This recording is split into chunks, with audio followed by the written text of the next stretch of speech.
Well, hello, everybody. Thank you for tuning in. This is a brand new day.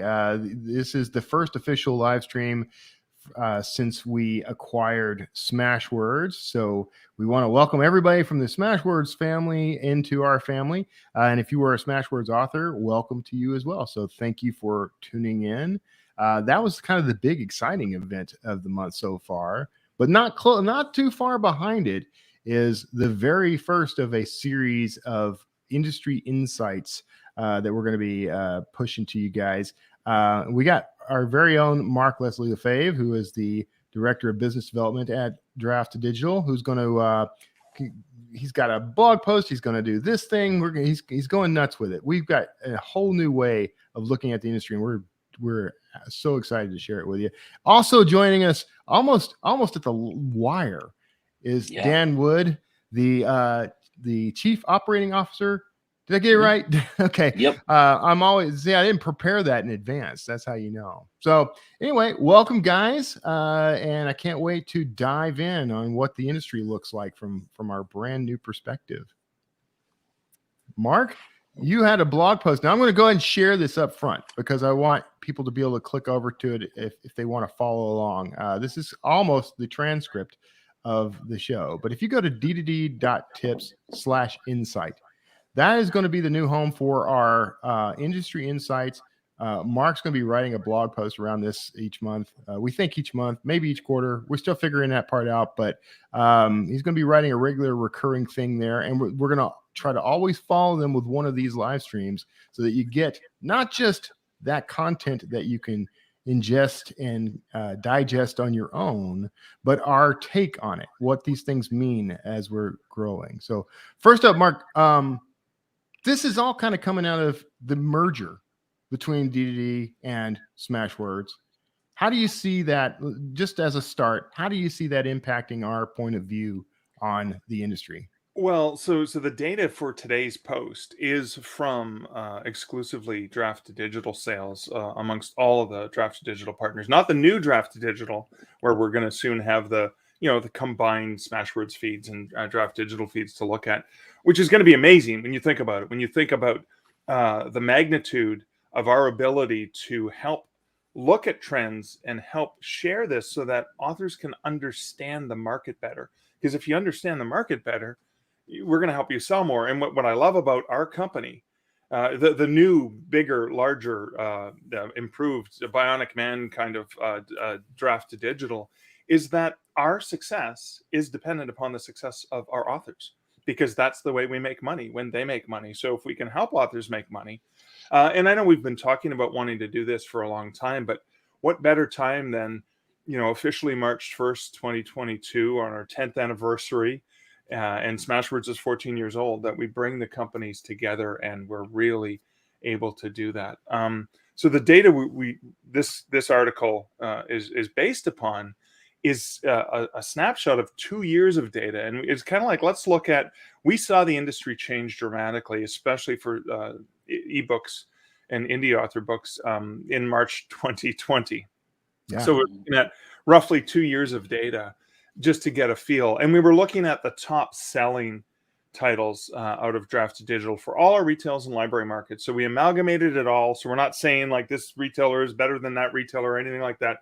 What we really want to do is just show, here are the overall trends we're seeing. And that was kind of the genesis of it. Because if we can analyze the trends, we're going to have some thoughts. And I love the fact that, we have some of this data now. We have, obviously, the three of us also spend a lot of time chatting with authors. And again, in the last 2 years, not as much. It was all virtual, mostly, with the occasional, Novelist Inc. or 20 Books or any of the superstars, the conferences that we've been at in person. But we're also basing these speculations or these sort of trends, not just on our sales data, but on keeping an ear to the ground with indie authors. Dan, before we really dive into the actual data and insight stuff, how do you see the merger with Smashwords influencing our perspective, but also just the industry? Like, what's your take on where we're headed from here? It's definitely going to be interesting. The amount of historical data we now will have on the wide market. We could tell both from back when we, way back in the day when we had a resource like Data Guy, we worked a little bit with him, and majority of the wide sales for years have been Draft Digital and Smashwords, and so we'll learn a ton just from their historical data. Going forward, I told everyone, was that Tuesday when we all kind of met for the first time? Yeah. We'll have the most institutional knowledge of indie publishing, especially to the wide market in the world. Like, there's just no other company that has the people that have been around. Both Smashwords and Draft Digital have had extremely good retention of our employees. So most people, I think it's probably like over a century worth of indie knowledge. If you add up all the years, all the different people in our group have working in the indie industry. And so I'm just super excited about that. Like, that's going to help us help authors. At the end of the day, we want to make sure that there is a much wider market than just one retailer.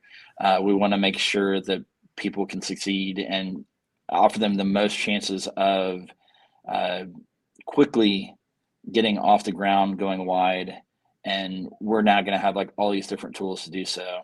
We've got our Books to Read brand that helps authors connect to readers. We have the Draft Digital brand as an aggregator that's going to open up more places we send books than ever. And then Smashwords as a storefront. And that's going to be huge. Everyone loves the coupon codes that Smashwords storefront has offered. And it pays authors better than any other storefront out there. And that's huge. And both the work that they've done so far and just freeing up some of their development resources to put more work, like all the different exciting plans they've had for the Smashwords store.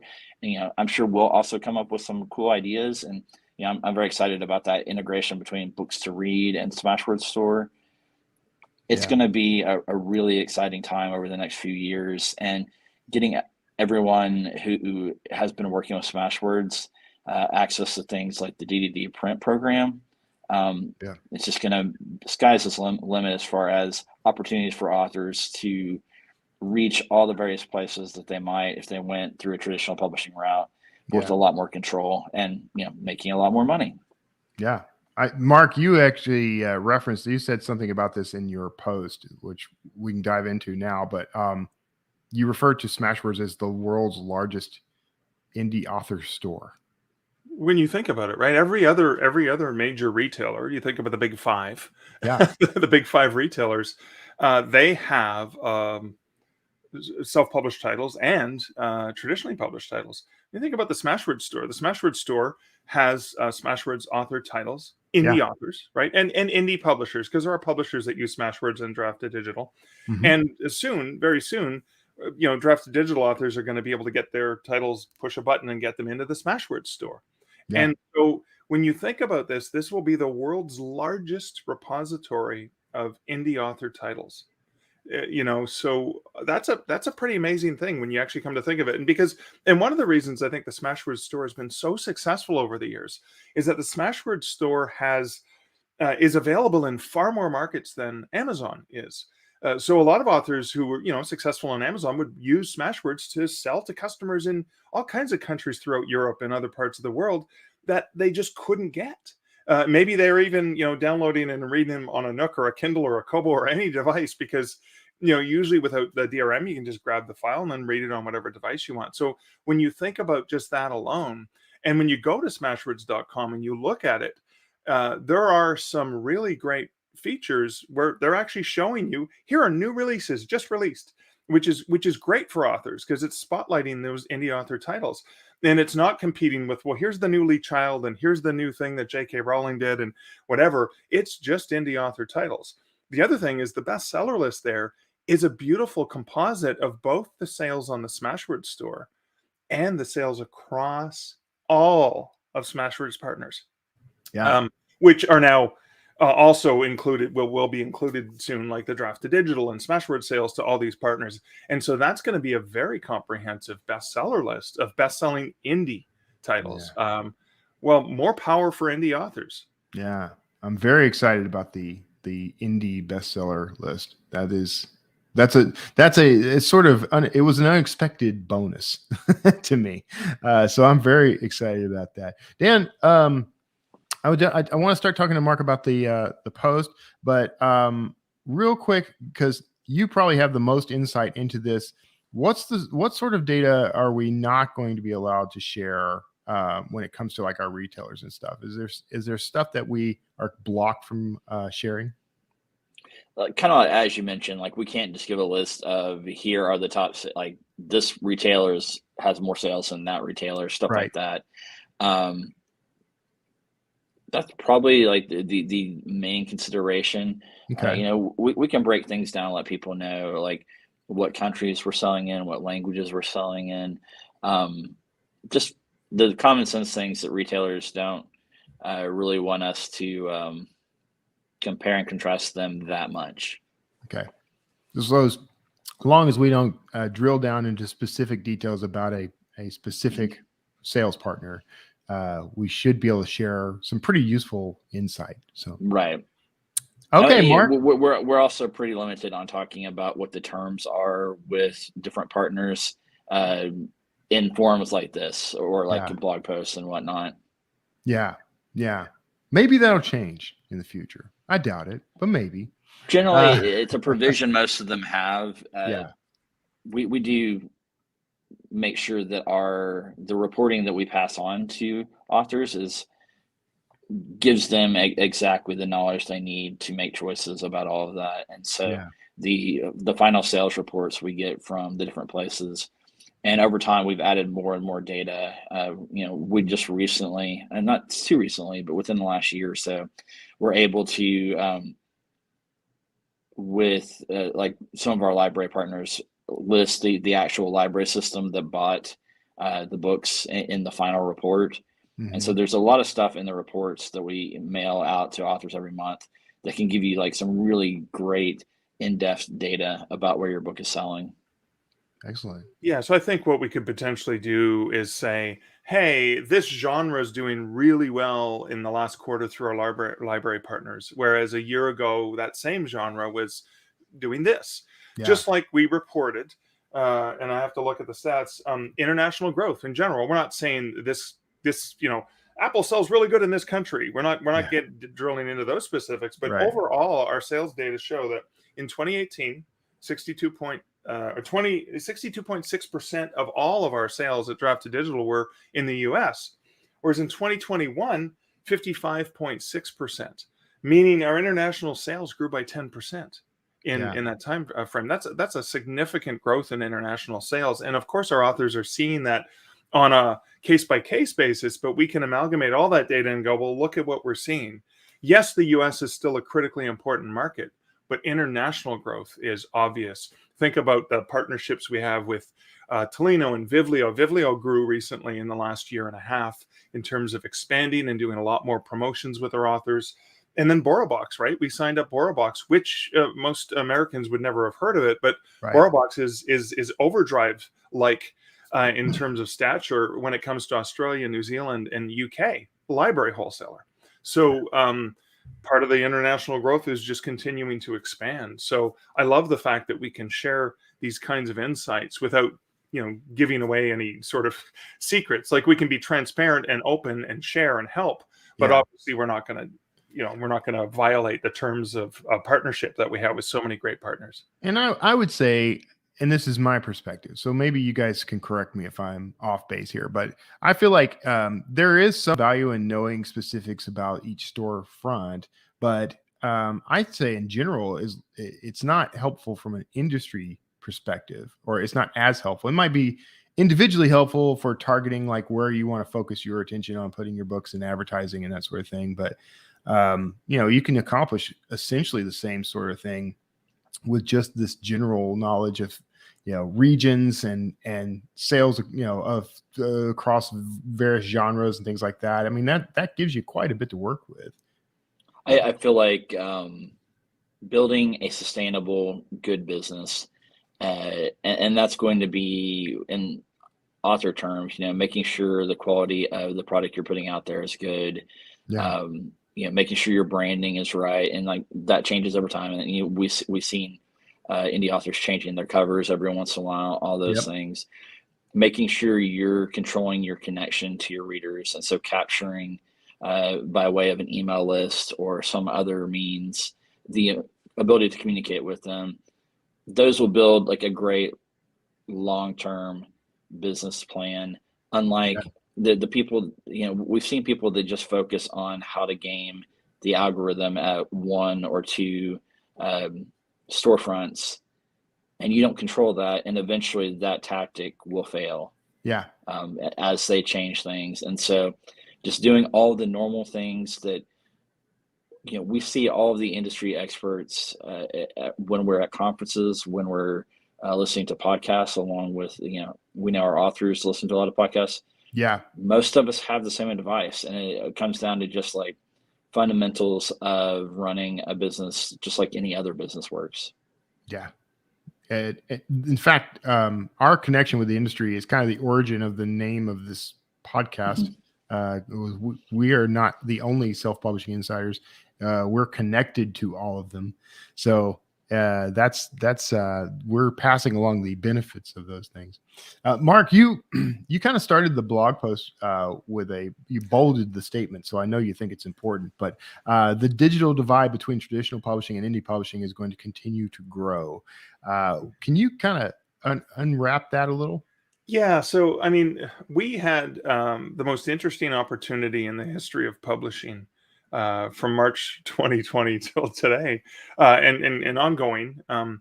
That a global pandemic affected the world and changed things. It changed the way the business of shipping dead trees around. Right. And so there was an opportunity for, and we saw this dramatically, especially in the library market growth that we saw that was in the triple digits that March of 2020. We saw an opportunity for publishers to finally embrace ebooks, because ironically, the fear at the time was that you might get a virus if you picked up a print book. Ironically, the digital books didn't come with a virus, but you could open up an app or your Kobo Kindle or Nook or your Apple device or Android device, and you could get an ebook, or you can get it through Libby, Overdrive library system, very easily. But you couldn't get a physical book because the stores were closed. And then on top of that, we have supply chain issues and paper shortages. And there's even a good friend of mine's got a book with a publisher here in Canada that was supposed to be out in April, but they can't get the actual materials to make the cover for the hardcover. Yeah. It's going to be pushed off till September. Yeah. So what we saw publishers do was delay release dates and go, well, we can't release the book because there's no other way people buy books except walking into physical outlets and stuff like that. They had a real opportunity to leverage digital. Yeah. And they didn't. And I remember Joanna Penn talking about this on the Creative Pen when she was at what's the UK book digital book world or whatever the forum is. Wait, that's it, I think. What is it? The UK one is London Book Fair. Future Book. Future Book. With, yeah, that's in That's January, I think. And it was kind of funny because she was kind of cheekily shaking her head and going, "Wow, they just realized that digital there's a difference with the borders and stuff than in shipping goods on a boat over across the ocean." And they seem to be recognizing that. And I thought, oh wow, they're picking up on it. And then we continue to see this reliance on a business model that works beautifully for them. They actually make lots of money, most of their money selling print books, and they do a great job at it. Indie authors, conversely, do a really great job selling ebooks. And so they're operating two different business models. And I thought they would come together a little bit more. And I do see parallels in how indie authors are growing the way that these original publishers, back in the 1920s, ironically 100 years ago, they grew in the same way. They grew out of passion. They grew out of niche markets. They grew out of focusing on experimental new formats, like the mass market paperback was new and experimental to bring books to a new set of readers. The ebook is nothing more than just a new format. The growth of audiobook, new format. And so what we're seeing though is the drive, and I think one of the best books that I've read that came out of traditional publishing about the book market, called Book Wars by John B. Thompson, is probably one of the best books I've read that actually has some insight. Jane Friedman had a book for writers about that, and her book was probably the best one that had really good insights about traditional publishing and self-publishing. But this one by John B. Thompson, which is Merchants of Culture, was his previous book, and there was very little or nothing in that one with indie titles. But fortunately, he was smart enough, researching Book Wars. He talked to Mark Coker, founder of Smashwords, who has long shared lots of great industry insights about indie publishing. And you also have Data Guy. He talked to Data Guy. So he did have a couple chapters about the growth of ebooks. But ironically, I just, today was looking at the Amazon listing for the book, because you can see all the formats right in one page. And the ebook was $2 or $3 higher than the hardcover. Yeah. The ebook is $32. And I'm thinking, bam, no wonder they're telling us that ebook sales are drying up, because they're forcing ebook sales to dry up. Who's going to spend $32, $33 on an ebook when I can have a nice hardcover for $2 cheaper? And I did buy it in hardcover. I ordered it through the local independent bookstore so I could support local business during the pandemic. It's probably worth pointing out for, this is something we talk about a lot internally, but for anyone that's new, the numbers that are out there about the book industry are wildly incomplete. Like, no one really knows how big the ebook market is. Yeah. Because a large portion of the industry just ignores it, and Amazon refuses to share any details about the things that are exclusive to Amazon, be that authors who are in Kindle Unlimited or books that are their own imprint. I guess they probably share some of the information about the print sales from those, but the ebook side, we just don't really know, and so we have to make educated guesses about how big it is. That's something where we're hoping to add to the conversation by having more information. But the ebook market continues to grow. It's just that if you were to look at the reports that get cited frequently by the New York Times and some of the other traditional outlets, you wouldn't think that, but it's very much the case. When you see more and more of studies like the Nielsen studies show more people are trying ebooks for the first time, both in the US and then other organizations to do that for other countries. Pandemic made a huge difference in the number of people in European countries that were trying an ebook for the first time, because there was some cultural pushback to the whole idea. And then when people try ebooks, I think they catch on, A, because of convenience, B, generally because of price, although traditional publishers are kind of shooting themselves in the foot with price. Yeah. And C, for just the older readers that don't want to have to put on their bifocals to read a book on, So every ebook's a large print book if you want it to be. Exactly. Yeah. Mm-hmm. Regarding the price, real quick, because it is a pet peeve of mine, but there is do you think it's unreasonable to suggest that might be intentional on the part of traditional publishing? Do you think they're doing it on purpose? Yes. Okay. They're engaging in price windowing, right? So in having been a traditional bookseller for a long time, they go through windowing of formats. So you release a hardcover, and it goes a full 12 months before the trade paperback and then even mass market releases. So oftentimes you can have a 3-year window, and that's big price, medium price, small price. Yeah. You want it to be 12 months because you want a book to go through Christmas, because Christmas is the best time of year. Between September and December, best time of year for print book sales, and a lot of sales in general. But so you have that. And when ebooks came along, I think traditional publishers said, okay, we got the hardcover, the trade paperback, the mass market, and then the ebook. And I bet you if they had their way, they would have not released the ebook until year 4, because it's like the least amount. And their fear was, well, why would they buy an ebook for $10, which I think Amazon tried to set the standard price at $10, right, with their KDP price cap at $9.99.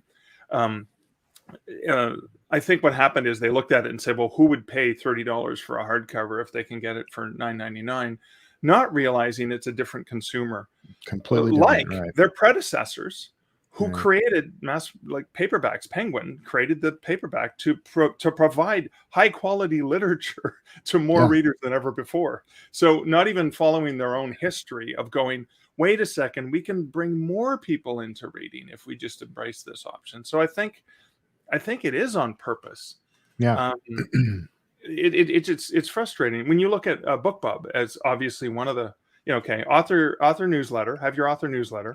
Yeah. BookBub is one of the most powerful levers you can pull as an indie author. If you can get a lottery win of getting a BookBub deal, it's pretty sweet.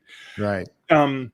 But we know that it was a lot easier to get BookBubs until traditional publishers started submitting to BookBubs. Right. So they have the data to show, hey, when we drop our book price from $15, which is the average price of a traditionally published book, down to $2.99 to 99 cents, we sell a lot. But then we put it right back up immediately, right up to the ridiculous price, because it's only like a temporary thing. And I don't think they've put 2 and 2 together yet. Yeah. Let's say this too long.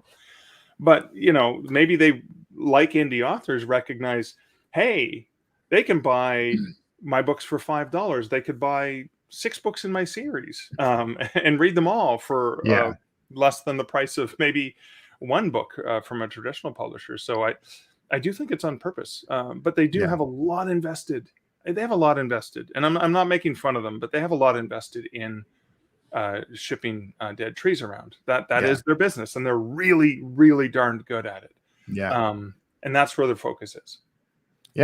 I mean, if they were really that good at it, then Amazon wouldn't have became so dominant. Like, well, no, but they sell through Amazon. They sell their print books through Amazon too. So it's not that that's hurting them, in certain ways. In the way that we just, the whole return system is ludicrous. Like, it is one of the weirdest parts of any industry I've ever seen. Right. And their business model, actually, they're the purveyors of all the risk, and God bless them for that. But that their whole business model is dependent upon having to have caches of money to pay for returns. Trust me, I just had to do a massive return as an indie author and went, ouch. Yeah. That was scary. I want to dive in a little bit on, because you've brought this up as one of your points regarding audio.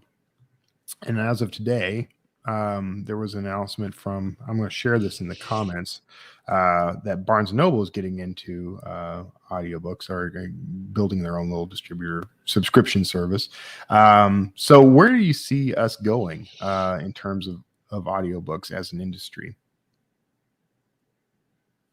Mark, I was waiting for Dan to start with this Sorry. one. So, I mean, you wrote the article, Mark. It's been growing. Audio. I didn't even get into audiobooks because the growth of audiobooks has been phenomenal. The growth of consuming audio content, podcasts, audiobooks, has been phenomenal. We saw our partner, was it last year? Not even last year, 6 months ago. Our partner, Findaway Voices. Findaway was purchased by Spotify. A lot of people panicked and thought, "Oh no!" But let's look at the reality. Kobo was purchased by Rakuten, a major Japanese company. All that did was enabled Kobo to do stronger and better growth globally than they had been able to do when they were a scrappy little startup in Toronto. Right. And so Findaway is an amazing company, has built from the same DNA as us. We're great partners of ours. We punt people over to Findaway because they do for audiobooks what we do for ebooks, and obviously now for print books. But Spotify is just going to enable Findaway to continue to grow in better ways. And authors, like with us, they have a choice. You don't have to distribute to. If Spotify becomes a place to put your ebooks or your audiobooks, you don't have to. So I honestly think the growth of audiobooks is just going to continue to. We're only seeing the beginnings of that, I think. Yeah. I agree. It's I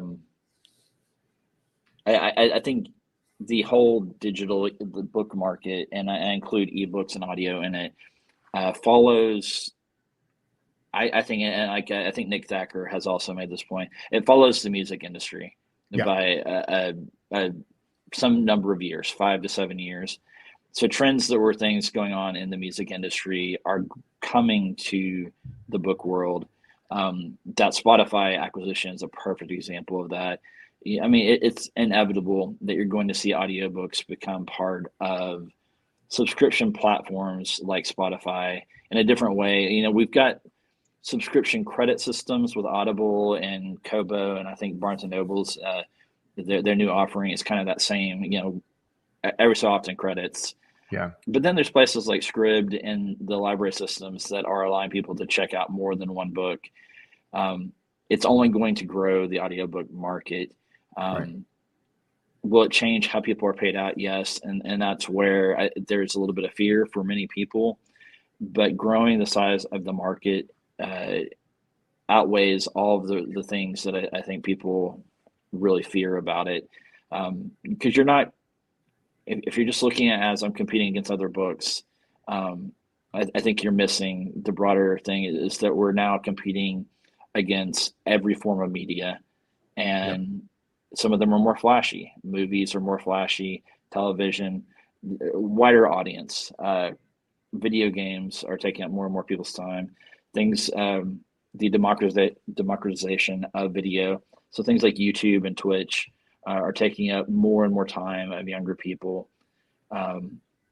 Being more available is going to make your brand more profitable.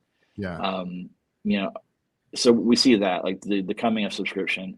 In the future, we're going to see a mix of human narration and AI narration. Just everything points towards that. And there are people that fear that, but it's also going to grow the market. And so, yeah, I think I would encourage everyone with audiobooks to think about the long run. I see authors are being offered very small amounts to tie up their audio rights for 5-7 years. I wouldn't take that money. Just in the same way that I think it's inevitable that like AI and human translation for foreign works is going to be a bigger and bigger thing. Yeah.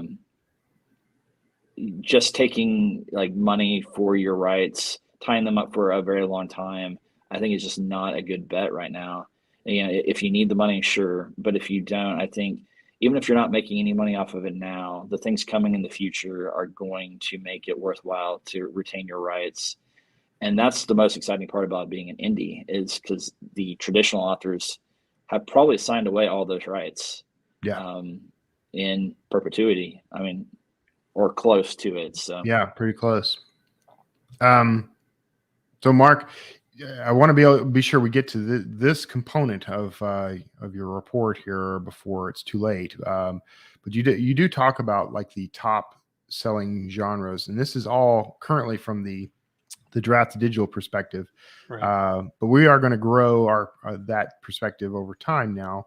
But what's currently selling best out there? Well, predominantly fiction over nonfiction. So it's a big cut. Although we have been seeing indications of growth for nonfiction in some of the newer markets, some of the newer partners we've signed on with, some of the library systems, and even in print. We're seeing some of our bestsellers in print through draft to digital print, which is relatively limited now. I don't know, Dan, how many thousand titles are in there? It's pretty small. Sorry, how many print? print titles do we have like through a D2D print right now? Is it just a couple thousand? Like maybe 11,000. It's somewhere like 4,000 to 5,000. Oh, okay. Yeah, so but far. we are seeing a little bit more of an increase in nonfiction, because in a lot of cases, for example, you want to read a new book by Joanna Penn or Tammy Lebrecht's newsletter Ninja 2. You want the paperback version of that so you can mark it up and flag it and stuff like that, right? So that's a thing trend we're seeing. But within fiction, which is primarily what a lot of our authors are making lots of money on, romance is, of course, by far the top genre and has been for years. That hasn't really changed. We have seen growth, though. We've seen more growth in mysteries and thrillers, right? A lot of those domestic mysteries and thrillers, along with the series. We've seen continued growth in science fiction and fantasy, but among those top selling, because a lot of the genres do really, really well, but along those genres, the one that we saw quite a bit of an increase in was biographies and memoirs, ironically, which was very, very interesting. I know there were a few outlying titles in the last couple of years that had an impact on that. But that's how the industry works. There are always going to be outlying titles, like in bestseller lists. When the big name author that everyone knows puts out a book, that's going to influence the whole genre.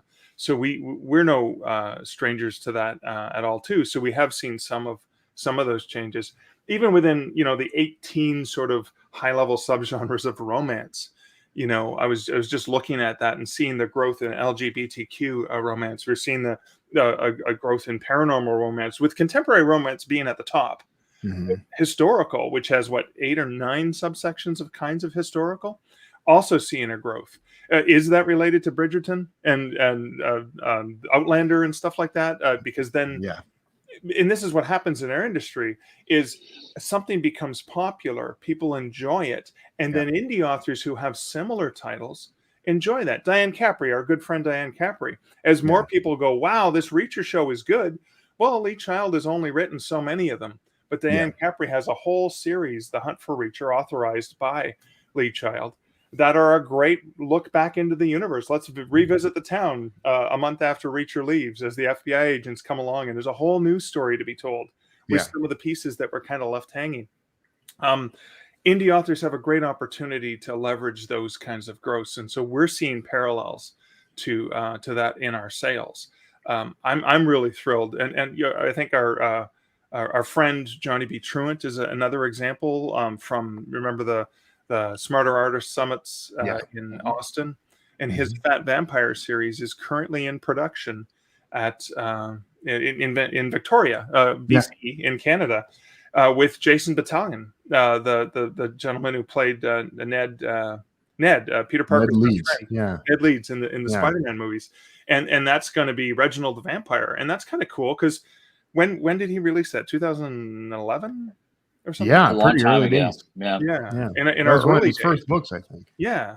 Of course, we're publishing the ebook through Draft to Digital, of course. So we're going to see some growth for that genre, but there's going to be other, it's because this is a sympathetic vampire who's, more like me, not a sparkly vampire or an Anne Rice vampire. So I think we're going to see trends like that happening, and it's going to help a whole bunch of other indie authors because, when you focus on those niche markets and you're writing the things you're really, really passionate about writing, the trends come and go. Things will come up and things will come down, and your sales will go up and your sales will go down. But hopefully what we can help you do is understand, my sales went up because there's an industry trend.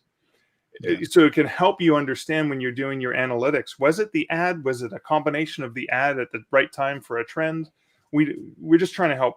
I think we want to help authors just be better equipped and have another arsenal, another tool that they can use for sales increase. Yeah.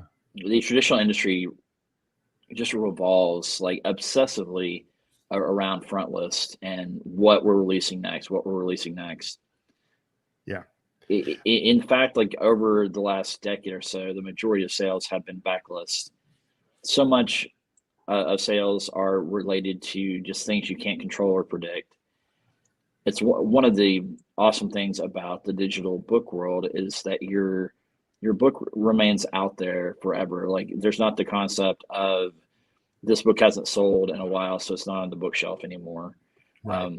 And that's where I think why we're seeing some of the big box retailers of books, fading over time. Where some of the other places have built a relationship with their customers, like the indie bookstores, are providing that curation people want. But there are things you just can't predict. Mark mentioned hits like Bridgerton. Twilight prompted a huge revival of vampire books at a time when traditional publishing was telling everyone that vampire books were dead. And so people who had vampire books, even if they hadn't touched them in years, saw sales. Most recently, I saw Monica Leonel, who's a friend of Draft to Digital's. She co-wrote a book on Kickstarter, and it did well when they released it, but now suddenly Brandon Sanderson does this insanely popular Kickstarter, and now it's a bestseller in their category at Amazon. Nothing they could have predicted or caused to happen. The same thing we're seeing happen with TikTok and Book Talk, where people are finding and talking about something they're really passionate about, It's not the things the traditional publishing is telling them, hey, this is coming out real soon and we need you to talk about it. It's things that have been out forever and they're becoming instant hits. And for the authors that control their rights, they're going to get the most money out of that. They're going to be available. Hopefully they're going to be in print on demand so that the people that do want it in print can get it that way. Yeah. I did look up the numbers. I was wrong. We're up to 12,000 books that are complete in our system. Our print is beta. So anyone wondering out there, we've been slowly but surely adding more and more people in. We've gotten in, especially in the last few weeks, we've been adding hundreds every week from the print beta list. Can you share that link below? It's draftedigital.com/print beta. Yes, I have it. Give me a moment. So for anyone that's interested in getting in early on our print, we are working hard to make it available to everyone, but print is more complicated vetting wise. More things can happen. We have to take into account, like right now, the global shipping is kind of bad. And so print's a little bit more difficult for us than ebooks, but it's growing. And as Mark said, it's been an interesting mix of, it's not the normal genres that work super well in ebooks. Yeah. It's a mix of all kinds of things. And so we encourage people to take part in it. And I want to add on the tail end of the talk about, you never know what's going to make a book take off or when. That's exactly why you shouldn't not. There's this weird trend of people who, when they don't get sales on a book, for some reason decide to pull it. And they either pull it and go exclusive, which, whatever. But the ones that really bug me are the ones who pull it all together. Like, I didn't sell any copies, so I'm out. That makes no sense to me, but this is exactly the reason why you should never do that, because you just never know when if your book about, say, the Gilded Age is out there, and now there's this HBO show called The Gilded Age, that might prompt people to try out your book. So don't lose heart. Just leave the book there. It's not costing you anything. You might hit a treasure trove later. Time after time, when I hear people doing that tactic of taking their book down, it's because they're trying to game the Amazon system, and they're like, "Oh, this book is pulling down my rank."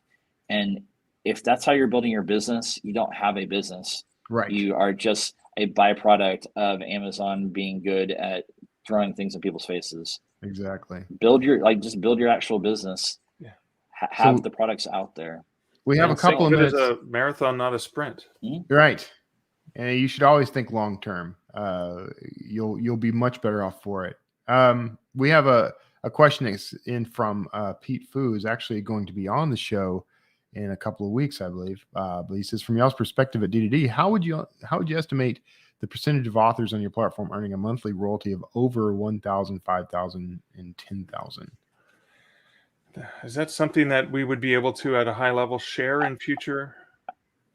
It's something we haven't ran the numbers in a long time. Yeah. There are a lot of people out there, but also consider that we have a business model with no upfront costs, and so we have a ton of people that sign up and have only listed one book ever. So, like, I think you'd find with anything like with KDP and all of them, like, when there's no upfront costs, there's a ton of people that haven't sold very much at all. It's probably the majority of sales are from the 20%, like you find in a lot of other businesses. Yeah. So breaking it down that way isn't necessarily all that helpful, but we know, we're working with thousands of authors that are making enough just off of their wide sales to, be writers full time. Yeah. And then when you add in that they're making some money off Amazon and probably making at least as much on Amazon, it can be, there's just never been a better time to be an author as far as actually making it a full-time career and not just making, kind of having to live off of someone else, be it, money that you inherited or spouse or whatnot. Yeah. Patrons back in the day. Just for those listening, if you're not tuned in live or watching on YouTube, make sure you go to draftedigital.com/print beta. That's all one word. And that will get you to the page where you can sign up to be included in the beta, which I don't know that it's going to be a beta for all that much longer, but for now, it is. And so you want to check that out. And make sure you go to ddd.tips/insight. That is where you're going to find this show, this episode, as well as any blog posts and things that pop up. Everything that falls under that industry insight tag is going to be right there. Real easy for you to find. So you can go back through all the past live streams that we do as these start to grow. We're going to be adding to this over time, and we're really excited about how it goes. The format may change. The details you get may change. We want to hear from you on this. So make sure you comment on the posts, on the YouTube videos, everywhere. Let us know what you think, the kinds of things you're looking for, and we'll see what we can accommodate going forward. But all that said, I think it's time we wrap up. Mark, did you want to add any further insight before we tune out here? No, I just want to reiterate what Dan said, that there's never been a better time. There's been more opportunities, so many great free tools that you can take advantage of for print, for ebook, for universal book links, all the things, and more to come. So I'm so excited we get to share more data with people. Yeah. Dan, well, how about you? You want to throw anything in the last minute? You're the last minute guy. Yeah, honestly, I can't. I'm glad we did this topic, just like talking about some of the exciting things that come from the merger with Smashwords, talking about some of the trends, and wanting to share more of that data. We know authors love data, and we're trying to figure out the ways in which we can share that more and more. And I'm really excited about, like, as we integrate the Smashwords store and Books to Read and the Draft to Digital distribution, like the data we can share from all of that combined. I think we're going to be able to provide authors more granular data than ever, and hopefully encourage some of our retail partners to share more and see like what all good comes out of that. Because we know if we give authors the tools to help them connect to readers better, they will take advantage of it. They will come up with strategies we wouldn't even ever have thought of. And so just growing the reader market and making it easier and easier for authors to be able to make writing a full-time living. Yeah, that's the goal, and we want to help you get there. And to that end, that's what this show, the Self-Publishing Insiders podcast and our live streams, that's what we're all about. So make sure you bookmark d2dlive.com so you know when we're going to have another one of these. You get a nice little countdown on that page to the next thing that we're doing. So go over there right now, bookmark that so you can use it later. And make sure you subscribe to us on YouTube, Facebook, and now on TikTok. If you go to pretty much any of those /draft to digital, you're going to find us. So go over and click like, click subscribe, click the bell, do all the things that you got to do in this digital age. That's just being a good digital citizen. But beyond that, guys, thank you for helping me get everybody up to speed on what the industry looks like right now. Can't wait to see what we do going forward with this stuff. It's going to change and evolve over time. We have no idea what it's going to look like, but this is the start. So everyone who's tuned in live, you're part of history. And everyone who's listening in after the fact, hey, hi. And make sure you go to draftedigital.com to get started on your indie author publishing career. So that said, we're gonna roll on out, and we will see you all next time. Bye-bye. Bye.